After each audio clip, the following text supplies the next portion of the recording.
Guys, welcome to the Empress 111 tarot. तो चलिए देखते हैं आपके पर्सन की ट्रू इंटेंशन आपके लिए क्या है, क्या वो उनके ट्रू इंटेंशन आपके लिए क्या है। तो जितना रेजोनेट करता है उतना ही आपका है, बाकी किसी और के लिए वो मैसेजेस हो सकते हैं। तो ओपन माइंड से इस रीडिंग को देखेंगे, जितना रेजोनेट होता है उतना ही आपका है। और जेंडर स्पेसिफिक रीडिंग नहीं है। तो यहाँ पे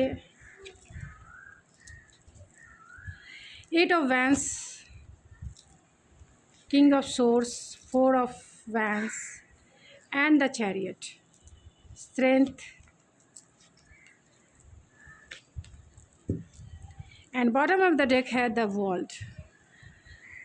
तो आपके पर्सन की ट्रू इंटेंशन क्या है? तो आपके पर्सन की ट्रू इंटेंशन आपसे कॉल हो सकता है कि आपका लॉन्ग डिस्टेंस कनेक्शन हो सकता है कि आपका सोशल मीडिया वाला कनेक्शन हो, यानी कि सोशल मीडिया पे आप इनसे मिले हों, सोशल मीडिया पे आपने इनसे कांटेक्ट किया हो, आपसे बातें की हो, या फिर सोशल मीडिया पे ही आपका प्यार शुरू हुआ और आप ज़्यादातर सोशल मीडिया के प्लेटफॉर्म से ही जुड़े हुए रहे, यानी कि फ़ेस टू फेस मिलना बहुत कम हो सकता है, या फिर लॉन्ग डिस्टेंस कनेक्शन होने की वजह से ज़्यादातर आपने कॉल मैसेजेस किया है। तो इनमें इतना स्ट्रेंथ नहीं है कि ये आपको कॉल मैसेज कर सके, तो इतना साहस जुटा रहे हैं ये आपको कॉल मैसेज करने के लिए, आपकी तरफ आने के लिए। आपकी स्वीट मेमोरीज में ये खोए रहते हैं। तो कैंसर, पाइसेस, स्कॉर्पियो हो सकते हैं, या फिर एरीज, लियो, सेजिटेरियस हो सकते हैं।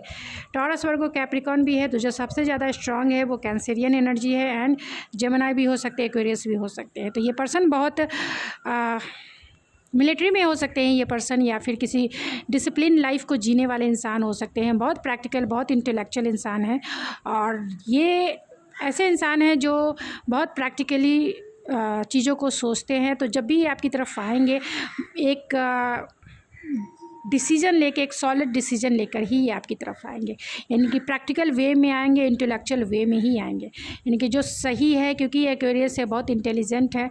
तो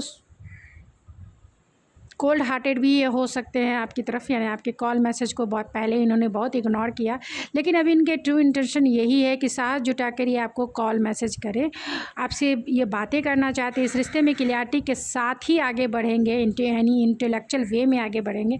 आपकी स्वीट मेमोरीज़ में ये नॉस्टैल्जिया फील करते हैं, यानी कि खोए रहते हैं। इस रिश्ते में रिकंसिलेशन करना चाहते हैं, और क्योंकि यहाँ पे किंग ऑफ पेंटिकल है, तो रिश्ते में रिकंसिलेशन करना चाहते हैं, आपसे मैरिज भी करना चाहते हैं। अगर आप मैरिड हैं तो ये हो सकता है कि आपके पास 2 चॉइसेस हो, या फिर 3 चॉइसेस हो सकते हैं। अगर आप फीमेल हैं तो 3 चॉइसेस हो सकते हैं, या फिर मेल है तो आपके पास चॉइसेस हो सकते हैं। तो मैं सिर्फ एनर्जी रीड कर रही हूँ, जितना आपसे रेजोनेट करे उतना ही आपका है।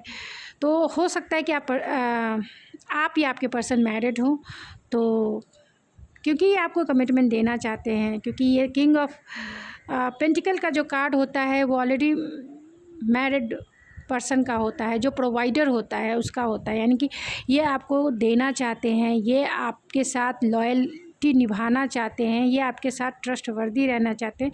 लेकिन ये बहुत ही प्रैक्टिकल होते हैं, बहुत ही इंटेलेक्चुअल होते हैं, और बहुत ही रियलिस्टिक होते हैं। तो ये आपसे रिकंसिलेशन करना चाहते हैं, आपसे शादी भी करना चाहते हैं, आपको कमिटमेंट देना चाहते हैं, आपकी तरफ आना भी चाहते हैं, लेकिन डिसीज़न नहीं ले पा रहे। हो सकता है, मैंने ऑलरेडी कहा कि हो सकता है कि आपके पास 2 चॉइसेस हो, यानी king of pentacle, king of swords. तो अगर जितना रेजोनेट करता है उतना ही आपका है। अगर ऐसा नहीं है तो ये प्रैक्टिकल वे में ही आपकी तरफ आएंगे, आपको सॉलिड कमिटमेंट देने के बारे में सोच रहे हैं। आपके रिश्ते में बहुत सारे चैलेंजेस हो सकते हैं, इसीलिए सही डिसीज़न लेकर ही आपकी तरफ आएंगे। इन्हें डिसीज़न लेने में थोड़ी बहुत तकलीफ़ हो रही है, आपकी तरफ आना ज़रूर चाहते हैं, लॉन्ग डिस्टेंस कनेक्शन है, लेकिन स्लोली ही आएंगे, यानी स्लोली और स्टडी ही ये आपकी तरफ बढ़ना चाहते हैं। कोई भी घाई गड़बड़ी नहीं करना चाहते हैं, ख़ास तौर से कमिटमेंट देने के लिए। अगर इन्होंने आपके साथ कुछ गलती की है, या आपका दिल दुखाया है, घोस्ट किया है, या ब्रेकअप हुआ है, तो ये आपको सॉरी भी कहना चाहते हैं। और अगर ये मैरिड है तो ये इनका चाइल्ड हो, टीनेजर चाइल्ड हो सकता है, जिसके वजह से या फिर आप मैरिड हैं तो ये आपके टीनेजर चाइल्ड हो सकते हैं, या फिर ये इंसान बहुत इमेच्योर हो सकता है। लेकिन यहाँ टॉरस की एनर्जी है, हेरोफेंट की एनर्जी है, कहीं ना कहीं मैरिज को इंडिकेट करता है। तो ये पर्सन मैरिड भी हो सकते हैं या फिर मैरिज करना चाहते हैं। जितना आपसे रेजोनेट करे उतना ही आपका है, क्योंकि ये पायल जो है बहुत ही ज़्यादा कॉन्फ्लिक्टेड ऐसा लगता है, क्योंकि यहाँ पे चॉइसेस ही चॉइसेस है। King of cups, king of pentacles, night of pentacles, chariot and page of cups.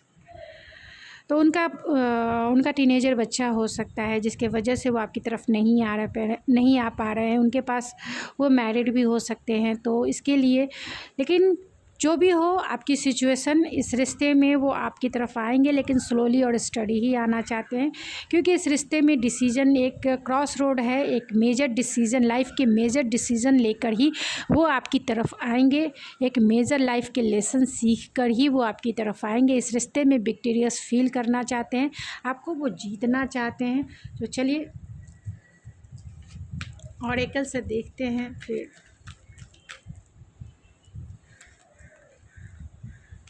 यहाँ टावर है एंड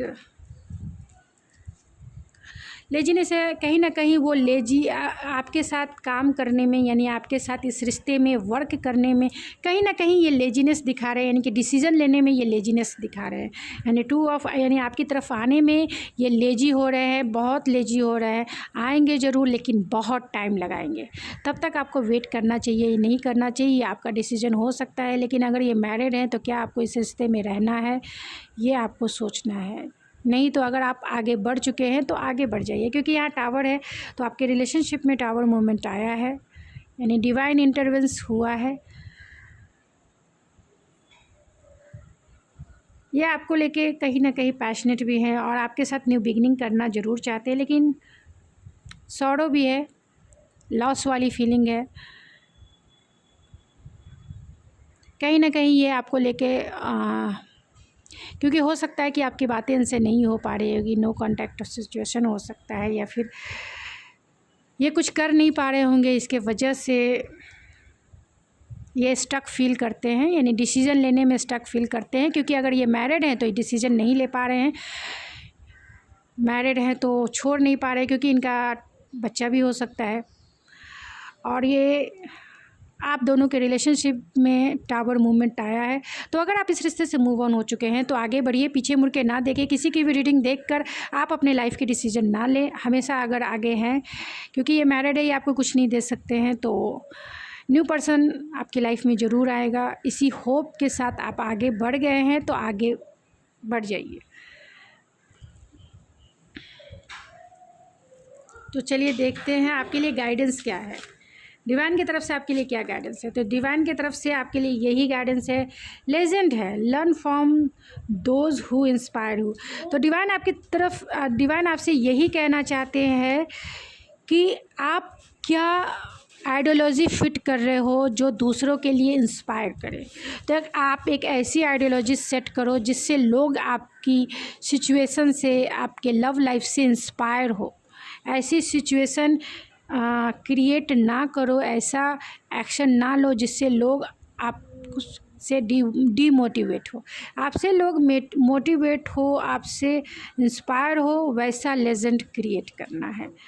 तो गाइज़ ये थी आपकी रीडिंग। आई होप आपको पसंद आई होगी। अगर आपको ये मेरी रीडिंग पसंद आई है तो प्लीज़ मेरे चैनल को ज़रूर सब्सक्राइब कीजिए, लाइक कीजिए, शेयर कीजिए। तो मिलते हैं आपके नेक्स्ट रीडिंग में। Thank you so much.